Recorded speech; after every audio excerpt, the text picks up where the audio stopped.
کا خوشبو لگانا، عطر لگانا، پرفیوم لگانا، اگر تو زیب و زینت اختیار کرنا اپنے شوہر کے لیے ہو اور اپنے شوہر کی توجہ حاصل کرنے کے لیے ہو تو پھر تو جائز ہے۔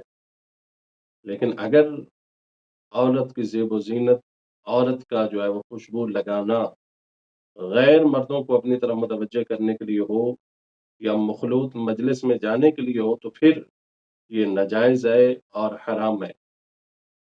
جامع ترمذی کی حدیث پاک ہے 2786 نمبر حدیث پاک، اللہ کے محبوب علیہ الصلوۃ والسلام کا فرمان ہے، فرمایا والمرأة اذا استعطرت فمرت بالمجلس فهي كذا وكذا یعنی زانیہ۔ حضور نے فرمایا کہ جو عورت عطر لگا کر مخلوط مجلس میں جائے وہ ایسی ایسی ہے، یعنی وہ زانیہ ہے۔ تو عورتوں کو خوشبو لگا کر باہر بازاروں میں جانا، خوشبو لگا کر مخلوط مجالس میں جانا جہاں مرد و زن کا اختلاط ہوتا ہو، وہاں عورتوں کو خوشبو لگا کر زیب و زینت کر کے جانا جائز نہیں ہے۔